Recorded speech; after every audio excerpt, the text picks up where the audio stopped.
Friends, CSC में एक service है पीएमजी दिशा नाम से, जो प्रधानमंत्री ग्रामीण डिजिटल साक्षरता अभियान के तहत काम करती है। आज की इस वीडियो में मैं आपको बताने वाला हूं पीएमजी दिशा रीस्टार्ट के बारे में और पीएमजी दिशा सेंटर लेने के लिए कैसे रजिस्ट्रेशन करना है। ओवरव्यू जानते हैं। तो दोस्तों, इस सर्विस के तहत आप अपने गांव में वैसे छात्र जिनकी उम्र 18 वर्ष से 60 वर्ष के बीच है उनको प्रशिक्षण देंगे। किस क्षेत्र में? तो आप उनको जो है गूगल अकाउंट बनाना सिखाएंगे, ईमेल आईडी बनाना सिखाएंगे, फेसबुक कैसे चलाना होता है, ईमेल कैसे टाइप करना होता है, कंप्यूटर कैसे स्टार्ट करना होता है, कंप्यूटर के सॉफ्टवेयर्स के बारे में, हार्डवेयर्स के बारे में, सीपीयू क्या है, मॉनिटर क्या है, कीबोर्ड क्या है, यानी बेसिक नॉलेज आपको देनी है जो लगभग सभी को पता होता है। हर एक सीएससी वीएलई को इतनी जानकारी होती है ईमेल वगैरह और कंप्यूटर वगैरह की। तो यही जानकारी आप अपने स्टूडेंट को देंगे और इस योजना के तहत आप 450 स्टूडेंट या 400 स्टूडेंट को रजिस्टर्ड कर पाएंगे एक ग्राम पंचायत में, और पर स्टूडेंट आपको गवर्नमेंट 300 रुपए देगी।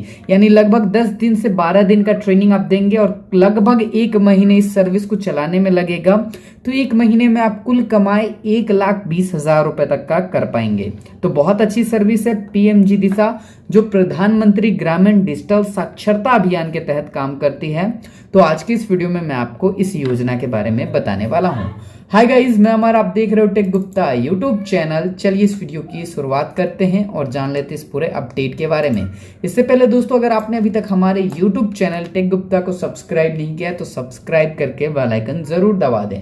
सबसे पहले आपको गूगल पे आना है और आपको सर्च कर लेना है PMKVY CSC, यानी प्रधानमंत्री कौशल विकास योजना CSC। जैसे ही आप सर्च करेंगे यहाँ पर बहुत सारे रिजल्ट आपको देखने को मिलेंगे। इसमें आपको एक रिजल्ट देखने को मिलेगा PMKVY scheme in Hindi, PMKVY CSC। ये जो पब्लिशर होंगे सरकारी योजना.com, इसी पर आपको जाना है। ठीक है, जैसे ही आप इस पे जाएंगे आपके सामने जो है प्रधानमंत्री कौशल विकास योजना का एक पार्ट होता है प्रधानमंत्री ग्रामीण डिजिटल साक्षरता अभियान, जिसे हम पीएमजी दिशा कहते हैं। और इस योजना के तहत ही आप बहुत सारे काम कर सकते हैं, लोगों को डिजिटली साक्षर करके अच्छी खासी कमाई कर सकते हैं। तो कौन बन सकता है पीएमजी दिशा सेंटर संचालक? पीएमजी दिशा सेंटर के तहत क्या क्या काम किए जाते हैं, कौन कौन सी जॉब दी जाती है, किस किस प्रकार के कोर्सेज होते हैं, यहाँ पर आपको सारी जानकारी दी गई है। पीएमजी दिशा कोर्सेज की जानकारी आपको दी गई है, जैसे एग्रीकल्चर के क्षेत्र में होता है, एपेल्स के क्षेत्र में होता है, ऑटोमोटिव्स होता है, ब्यूटी वेलनेस होता है। तो ये सब होता है PMKVY स्कीम के तहत। बहुत सारे क्षेत्र में काम किए जाते हैं। हम बात करें प्रधानमंत्री कौशल विकास योजना के तहत रजिस्ट्रेशन कैसे करनी है, तो इसके लिए आप इस वीडियो को देख सकते हैं या फिर आप जो है इसके ऑफिशियल वेबसाइट पर जा सकते हैं। ठीक है, तो आपको सिंपली जो है पीएमजी दिशा गूगल में टाइप करना है, PMGDISHA। पीएमजी दिशा आप जैसे ही सर्च करेंगे आपको जो है बहुत सारे रिजल्ट देखने को मिल जाएंगे, बहुत सारे अपडेट आपको देखने को मिल जाएंगे। यहाँ पर जो पहली वेबसाइट आपके सामने खुलकर आएगी PMGDisha.in, ये इसकी ऑफिशियल वेबसाइट है। ठीक है, मैं इसे ओपन करके दिखा देता हूँ इसके इंटरफेस के बारे में, और ये स्टार्ट क्या है इसकी भी जानकारी मैं आपको दे देता हूँ। क्योंकि लॉकडाउन की वजह से इस सर्विस को बंद कर दिया गया था, लेकिन फिर से इसे जो है शुरू कर दी गई है और अकाउंट ओपनिंग वगैरह सब कुछ यहाँ पर स्टार्ट हो चुका है। अगर आप यहाँ पर देखेंगे तो एक पॉपअप आपको देखने को मिलेगा, first phase of PMG Disha examination after lockdown is opened in 7 state. यहाँ पर देख सकते हैं अरुणाचल प्रदेश, मणिपुर, मेघालय, मिजोरम, नागालैंड, सिक्किम एंड त्रिपुरा फ्रॉम 24 सितंबर। यानी 24 सितंबर से इसको जो है स्टार्ट कर दिया गया है और यहाँ पर जो है एग्जामिनेशन या जो भी एग्जाम की प्रक्रिया है वो भी स्टार्ट हो चुकी है। अब यहाँ पर आकर जो है आप ओवरव्यू वगैरह देख सकते हैं, इसके ओवरव्यू की जानकारी ले सकते हैं, ट्रेनिंग वगैरह आप देख सकते हैं, उसकी जानकारी ले सकते हैं। यहाँ पर डायरेक्ट कैंडिडेट रजिस्ट्रेशन भी होता है और लॉगिन जो है सीएससी के माध्यम से भी होती है। तो यहाँ पर लॉगिन करने के लिए आपको जो अपना पीएमजी दिशा सेंटर रजिस्टर्ड कराना होता है। अब पीएमजी दिशा सेंटर रजिस्ट्रेशन करने के बाद आपको एक यूजर नेम और पासवर्ड मिलता है जो आपको सीएससी डीजी मेल पे मिलती है। तो पीएमजी दिशा सेंटर रजिस्ट्रेशन आप कहाँ से कर सकते हैं? तो इसके लिए सबसे पहले आपको अपने जो है डिजिटल सेवा पोर्टल पे चले जाना है और आपको अपने डिजिटल सेवा पोर्टल को लॉगिन कर लेनी है।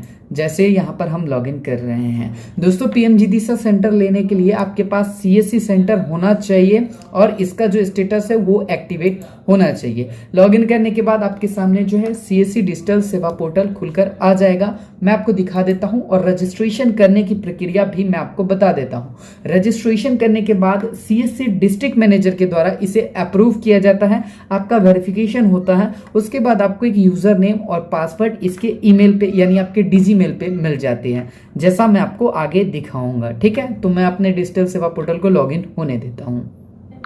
जब आप अपने डिजिटल सेवा पोर्टल को लॉगिन करेंगे आपको सर्विसेज बहुत सारी देखने को मिलेंगी।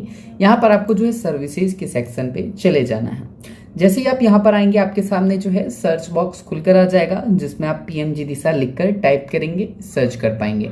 ठीक है, तो कैसे सर्च करना है वो भी मैं आपको दिखा देता हूँ। सबसे पहले यहाँ आपको सर्च बॉक्स जो दिख रहा है इस पर आपको क्लिक करनी है और इस सर्च बॉक्स पे क्लिक करने के बाद आपको जो है सर्च करने का ऑप्शन खुलकर आ जाएगा। जैसे ही आप पीएमजी दिशा सर्च करेंगे ऐसा करके आपको देखने को मिल जाएगा। वैसे ये सर्विस जो है आपको एजुकेशन के अंतर्गत देखने को मिलती है, इसे आप हर्ट कर सकते हैं अगर आपके फेवरेट सर्विसेज में आता है। क्लिक हियर के बटन पर क्लिक करेंगे रजिस्ट्रेशन करने के लिए। अब यहाँ पर आपको सबसे पहले अपना जो है स्टेट डालकर यानी सीएससी आईडी डालेंगे और ऑथोराइज कर देंगे। ऑथोराइज करने के बाद यहाँ पर जो है आपका यहाँ पर एडिंग सेंटर डिटेल्स आ जाएगी। सबसे पहले यहाँ पर आपका स्टेट रहेगा जिसे आप चेंज नहीं कर पाएंगे। यहाँ पर आपको अपना डिस्ट्रिक्ट जो है सेलेक्ट करना होगा, जो भी आपकी डिस्ट्रिक्ट आती है डिस्ट्रिक्ट डालेंगे। उसके बाद यहाँ पर आप जो अपनी तहसील डालेंगे, जो भी आपका तहसील आता है। उसके बाद आपको यहाँ पर अपना पंचायत जो है सेलेक्ट करना होगा। पंचायत सेलेक्ट करने के बाद आपको यहाँ पर अपनी विलेज जो है सेलेक्ट करनी होगी। उसके बाद आपको जो है डेमोग्राफिक टाइप में रूरल, सेमी अर्बन, अर्बन आपको सेलेक्ट करना होगा। तो जो अगर आपका रूरल है पूरी तरह से यानी पूरी तरह से ग्रामीण क्षेत्र है, अगर अर्ध ग्रामीण है या अर्ध शहरी है तो आप सेमी अर्बन सेलेक्ट कर सकते हैं, और अगर आप पूरी शहरी क्षेत्र में रहते हैं तो अर्बन सेलेक्ट करना है। तो यहाँ पर मैं रूरल क्षेत्र से हूँ। यहाँ पर ईमेल आईडी आपकी ऑटोमेटिकली रहेगी जिसे आप चेंज नहीं कर पाएंगे। नाम आपको यहाँ पर अपना डालना है, जो भी आपका नाम है। नाम डालने के बाद आप यहाँ पर अपना जो है मोबाइल नंबर दर्ज करेंगे। आप पावर बैकअप आपके पास अवेलेबल है या नहीं, जैसे जनरेटर, यूपीएस वगैरह आपके पास अवेलेबल है या नहीं, इन्वर्टर वगैरह है या नहीं, तो पावर बैकअप आपको यस कर लेना है। उसके बाद आपको अपने सेंटर की कंप्लीट एड्रेस यहाँ पर दर्ज करनी है और नंबर ऑफ कंप्यूटर्स आप दर्ज करेंगे, कितने कंप्यूटर आपके पास हैं अभी। तो अगर आपके पास 5 है तो 5, अगर 10 है तो 10 आप करेंगे। कनेक्टिविटी आपके पास अवेलेबल है या नहीं, अगर है तो यस करेंगे। और ब्रॉडबैंड में क्या है आपके पास 4G 3G मोबाइल है, डायल अप है, डोंगल है, नन है, या बीएसएनएल ब्रॉडबैंड है, डीएसएल ब्रॉडबैंड है, जो भी आपके पास है वो आप डालेंगे। उसके बाद जो है यहाँ पर अगर आप किसी फैकल्टी की डिटेल्स ऐड करना चाहते हैं, अगर कोई पढ़ाने वाला व्यक्ति है या खुद से आप किसी की ट्रेनिंग देना चाहते हैं तो खुद की डिटेल आप दर्ज करेंगे, जैसे कि नाम, email ID, mobile number, qualification. आप किसी टीचर को भी अपॉइंट कर सकते हैं जो अच्छे खासे नॉलेज को गेन करके रखे हुए हैं, कंप्यूटर सेक्टर में भी उनको नॉलेज है और बेसिक कंप्यूटर कोर्स वगैरह की जानकारी वो रखते हैं, या फिर कोई भी ऐसे एजुकेटेड व्यक्ति को, या फिर आप अपना खुद का भी डिटेल यहाँ पर ऐड कर सकते हैं। ठीक है, सिंपली आपको नाम डालना है, मोबाइल नंबर डालना है, ईमेल आईडी डालना है, क्वालिफिकेशन आपको यहाँ पर डालनी है। उसके बाद यहाँ पर आपको आई एग्री करना है, एफिडेविट जो है आपको अपलोड करनी है। अब एफिडेविट क्या होता है, तो यहाँ पर आपको एक लिंक देखने को मिलता है, डाउनलोड एफिडेविट फॉर्म। सिंपली आपको इस पर क्लिक करना है। जैसे ही आप इस पर क्लिक करेंगे ना, आपके सामने जो है पीडीएफ व्यूअर में ये फॉर्म खुलकर आ जाएगा। अब इस फॉर्म को आपको अपने स्टाम्प पेपर पे यानी 100 रुपए की स्टाम्प पेपर पे पूरी तरह से नोटरी करवा लेनी है। 8 पेज का ये फॉर्म रहेगा। ठीक है, यहाँ पर देख सकते हैं, to be printed on stamp paper, signed and stamp on each page and duly notarise by the implied notary public. यानी जो भी आपके नजदीक में वकालत होती है, जहां पर भी रजिस्टर्ड नोटरी ऑफिस है, वहां पर जाकर आप इसे जो है 8 पेज को नोट करवा लेंगे और इसे जो है 100 रुपए के स्टाम्प पेपर पे नोट डाउन करवा लेंगे, नोटरी करवा लेंगे। अब यहाँ पर आपको जो है कुछ डिटेल डालनी होगी, जैसे कि यहाँ पर नाम, आपकी एज क्या है, यहाँ पर सीएससी सेंटर नेम आपको डालना होगा। उसके बाद ऑफिशियल कैपिटल लेटर में आपको सारी जानकारी, एड्रेस जो है वो दर्ज करनी होगी। I am owner of CSC bringing registration number, यहाँ पर आप अपनी सीएससी आईडी दर्ज करेंगे। स्टेट आप अपना दर्ज करेंगे और यहाँ पर आप अपनी जानकारी जो है अंडर एक्ट वगैरह आप दर्ज करेंगे। पैन नंबर आप दर्ज करेंगे, आधार नंबर दर्ज करेंगे।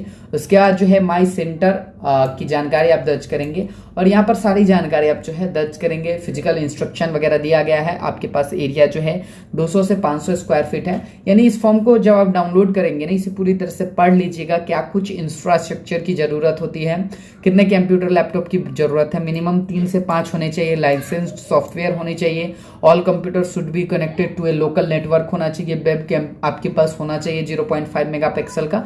तो ये सब आप देख लीजिएगा। अगर आप सारे इंफ्रास्ट्रक्चर को पूरा करते हैं, सारे रिक्वायरमेंट्स को पूरा करते हैं, तब जाकर इसे आप नोटरी करवाइएगा। और यहाँ पर जो है सिग्नेचर और डिपोनेंट का आप जो है नाम डालेंगे, डेजिग्नेशन डालेंगे, CSC ID डालेंगे, complete address, mobile number, email ID दर्ज करेंगे। और यहाँ पर जो है जिस नोटरी ऑफिस से आप वेरीफाई करवाते हैं उसका डिटेल दर्ज करना है और सिग्नेचर उनका करवाना है। नोटरी ऑफिस का जो है यहाँ पर स्टाम्प लगवा लेना है। स्टाम्प लगवाने के बाद यहाँ पर आना है, अपलोड जो है एफिडेविट पे क्लिक करना है और ऐड कर देना है।